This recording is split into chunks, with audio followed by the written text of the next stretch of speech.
Mexico just went dark. The world's largest silver-producing nation, the country that supplies the silver inside your smartphone, your solar panels, your EV battery, your missiles, your medicine, just had its mining operations plunged into chaos. Here's what nobody's telling you. This isn't about cartel violence. This isn't about mining stocks. This is about a trap. A financial trap years in the making set by the very institution that was criminally convicted of manipulating the silver market. And from a prosecutor's perspective, Donald Trump just walked straight into it. Pay attention to what happens next, because the consequences are going to be staggering. Let me walk you through this from the beginning because the layers here are extraordinary. On January 23, 2026, 10 workers employed at Vizsla Silver's Panuco project in Concordia, Sinaloa, Mexico, were dragged from their work site by armed men linked to Los Chapitos, the violent faction of the Sinaloa cartel. 10 human beings, miners, workers with families, gone. Mexican authorities recovered 10 bodies from clandestine graves in early February. 5 of those workers have been positively identified as Vizsla Silver employees. The other 5 are still missing as of today. Reuters confirmed the deaths. The BBC confirmed the deaths. AP News confirmed it. This is not speculation. This is documented, verified, and it is horrifying. And yet the story you're being told in the financial press treats it like a footnote, a regional security incident, when in reality it is the spark that lit a fuse running directly under the foundation of the global commodities market. Think about this for a moment. Mexico is not just a silver producer. Mexico is the world's largest silver producer. Full stop. It accounts for approximately 1/4 of global silver output. Fresnillo, which operates the Sinaloa and Juanicipio mines, among others, is the single largest primary silver mining company on the planet. And in late January 2026, Fresnillo cut its production guidance for the entire year. Not because of an equipment failure, not because of a geological surprise, because the security situation in the regions where their mines operate has become, in their own words, a critical operational concern. The Silver Institute, in its 2025 World Silver Survey, flagged Mexico's declining production as one of the primary drivers of a global supply deficit that had already persisted for 3 consecutive years. Let that sink in. 3 consecutive years of global silver supply deficit. 3 years where demand exceeded supply before a single cartel soldier ever raised a weapon at a mine entrance. Now here is where it gets dangerous for Trump. Because this crisis didn't materialize in a vacuum. It was cultivated step by step by a series of policy decisions so contradictory, so chaotic, so transparently improvisational that from a prosecutor's perspective, you would be forced to ask, was this negligence or was this something worse? Let's go back to February 4th, 2025. That is the date Donald Trump signed executive orders imposing 25% tariffs on all imports from Mexico and Canada. 25% across the board, silver included. The stated rationale was border security and fentanyl interdiction. Now, whatever you think about that rationale, let me tell you what the actual economic effect was, documented in real time by commodity analysts and the Scottsdale Mint, among others. Those tariffs did not stop fentanyl. What they did do was immediately destabilize the investment calculus for every mining operation in Mexico with U.S. export exposure. Why would a company sink hundreds of millions of dollars into expanding silver production in Sinaloa when a 25% tariff wall had just appeared on the border overnight? Capital pulled back. Exploration slowed. Development projects stalled. The Bean America's data is explicit on this. At least 4 major strategic mining projects in Mexico accumulated an estimated $4 billion in halted investment due to permitting uncertainty and the tariff chaos Trump created. Pay attention to this next part, because this is where the trap clicks shut. On January 14, 2026, Trump pivoted. After the Supreme Court blocked his broader tariff architecture, and after months of suspending, reinstating, modifying, and resuspending the Mexico tariffs in a pattern so erratic that even his own trade advisors were left spinning, Trump issued a new proclamation. No immediate tariffs or quotas on critical minerals. Silver, because it is classified both as a critical mineral input and as a monetary metal, found itself in a gray zone, partially exempted from the new 10% global tariff structure for metals used in currency and bullion. The administration thought this was a win, a smart carve-out, a signal to the market that they understood commodity supply chains. Here's what they didn't understand. By spending all of 2025 punishing Mexico with tariffs, destroying the investment environment for the very mines that produce the silver we desperately need, and then pivoting in early 2026 to exempt silver from tariffs after the damage was already done, Trump managed to achieve the worst of both outcomes simultaneously.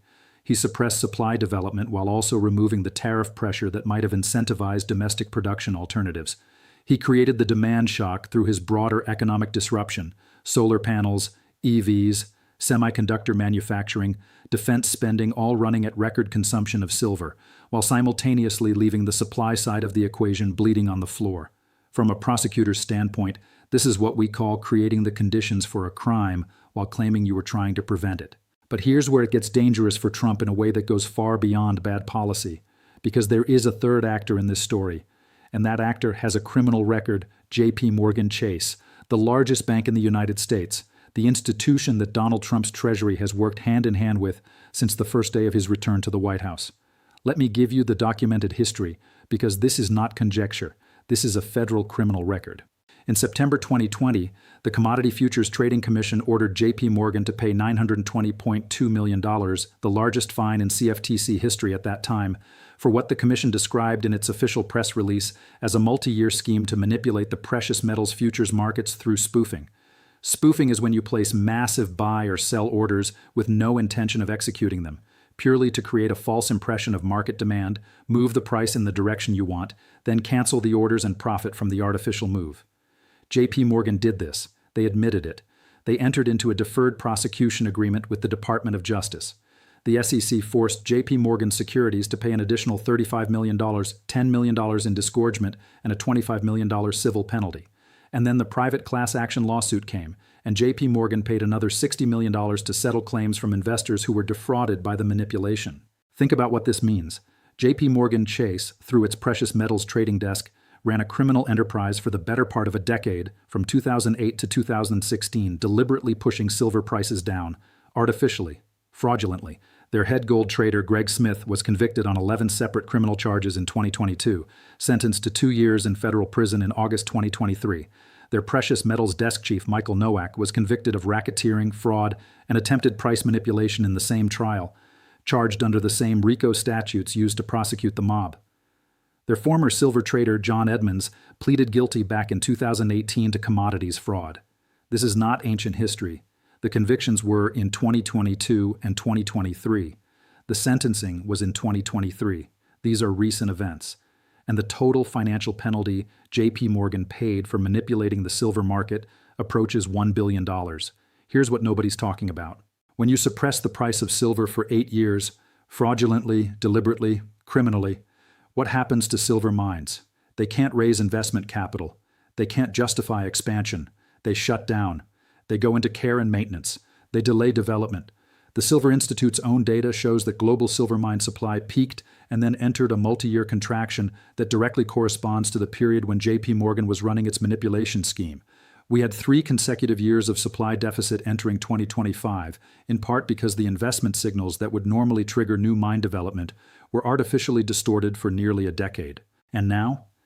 Now J.P. Morgan's Global Research Division has published a forecast, publicly on their own website, projecting silver to average $81 per ounce in 2026, more than double its 2025 average. Double. From the institution that suppressed silver prices for 8 years, that paid nearly $1 billion for doing so, that convicted actual human beings who sat in that building and moved those orders, that institution is now positioned to benefit from the supply crisis that their own market manipulation helped create. Let me be precise about the timeline here, because this is where the prosecutorial framing is essential. Silver hit $115 per ounce in 2025, an all-time high. It surged more than 130% across the year. By January 2026, it was trading above $90 per ounce, even after pulling back from its peak. As of today, silver is sitting around $87 per ounce, up nearly 4% just today alone, in direct response to the news coming out of Sinaloa. At the end of December 2025 into January 2026, something extraordinary happened that almost nobody in mainstream media covered. Physical silver decoupled from paper silver. Investors who held silver futures found that physical delivery was trading at up to an 80% premium over the paper contract price. The market was, in the words of commodity analysts, broken. Think about what this means. When physical silver becomes so scarce that people holding paper contracts can't get the actual metal at the contract price, you have a structural supply crisis, not a speculative bubble, not a fear trade, a fundamental physical shortage of a metal that is irreplaceable in the technologies that define the modern economy. And right now, as we speak, the cartel violence that Trump spent all of 2025 claiming he was going to solve, remember the proclamations, the executive orders, the demands that Mexico crack down, the threats of tariffs tied to security performance, that violence has not only continued, it has metastasized into the silver mining regions. Just yesterday, February 22, 2026, El Mencho, the leader of the CJNG cartel, Nemesio Ruben Oseguera Cervantes, was killed in a U.S.-backed Mexican military raid in Tapalpa. That sounds like a win, and in one sense it is. But from a security analysis perspective, the death of a cartel kingpin does not end cartel violence. It triggers a succession war. Power vacuums in cartel territories historically produce their most intense violence in the months immediately following a leadership decapitation. The mining regions of Sinaloa, Durango, and Sonora, which together account for the overwhelming majority of Mexico's silver output, are now sitting at the epicenter of a potential cartel succession conflict. Here's where it gets dangerous for Trump, and this time the danger is political as much as economic. The administration has spent months telling Americans that its policy toward Mexico was working, that the combination of tariff pressure, diplomatic muscle, and the historic designation of cartels as foreign terrorist organizations was producing results. Trump himself claimed credit for security improvements in Mexico. His surrogates went on every cable news program they could find and said the cartels were on the run. The documented record contradicts every single one of those claims. Mexican mining companies are being forced to pay protection money to armed groups just to keep their operations running. The Spanish newspaper El País, reporting on February 21, 2026, 2 days ago, described a situation where local and foreign mining companies operating in Mexico were extorted by cartel-linked groups as a condition of survival. The miners who were kidnapped from Vizsla Silver's Sinaloa project in January were not a random incident. They were part of a pattern. 3 miners were killed in the community of La Capilla del Taxte in June 2025. In February 2025, the San Dimas region saw security incidents as well. This has been escalating for over a year, and the administration said nothing that amounted to an actual policy response. Pay attention to this next part. There is a historical pattern here that should terrify anyone who remembers the 1970s.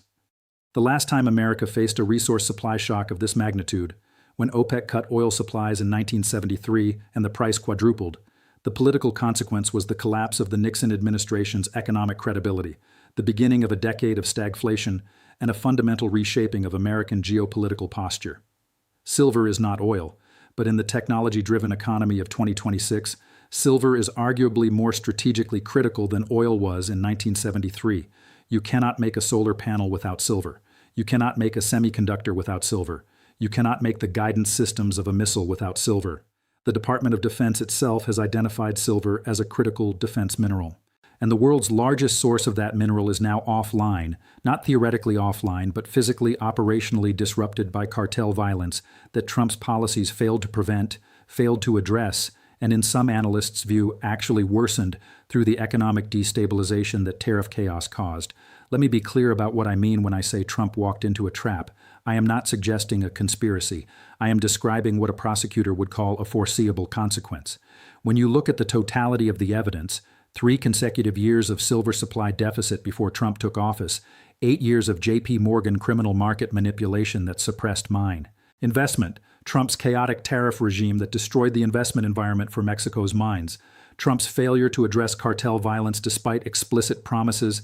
Trump's critical minerals exemption that arrived too late and too confusingly to stimulate domestic production, and now the physical collapse of Mexico's silver supply chain at precisely the moment when American industrial and defense demand for silver is at its highest point in history.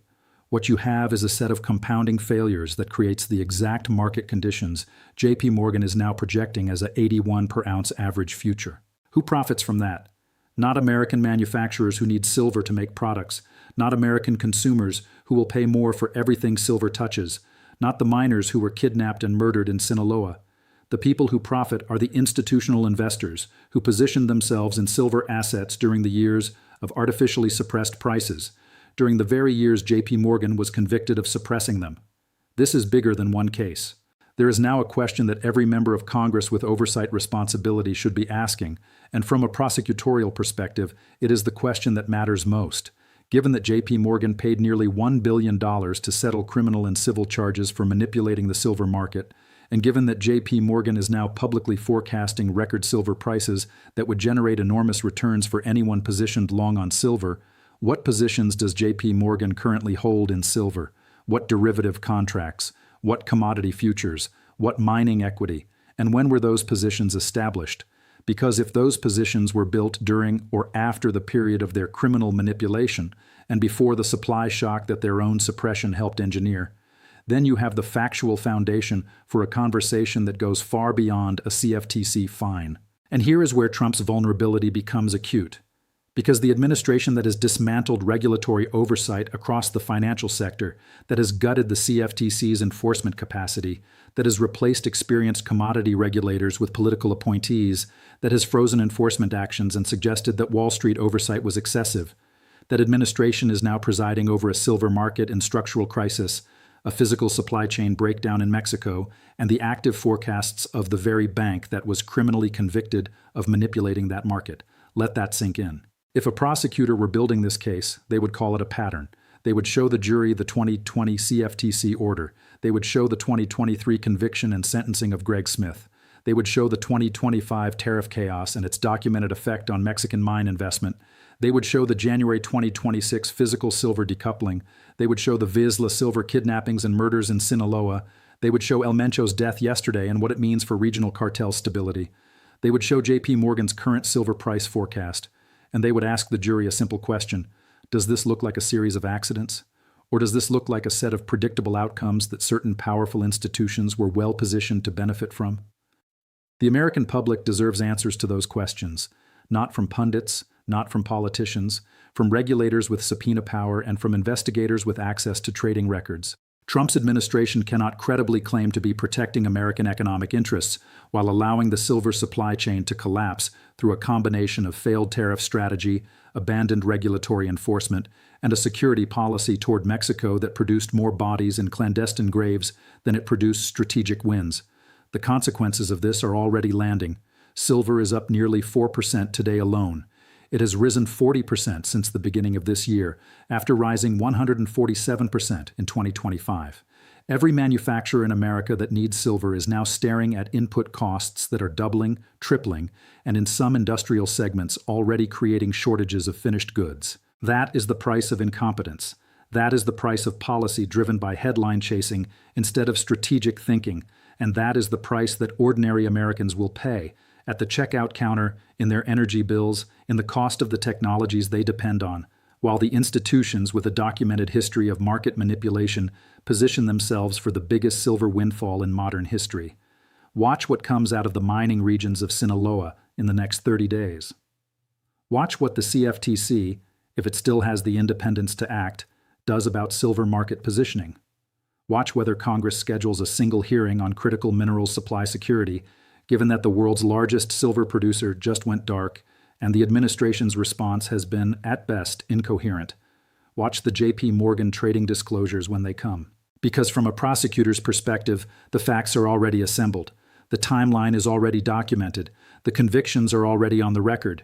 The only question that remains is whether anyone in a position of authority has the institutional courage to ask the questions that the evidence demands. Stay informed. Watch what happens next. The supply chain doesn't lie, the court records don't lie, and the bodies found in those Sinaloa graves don't lie. More truth and more accountability.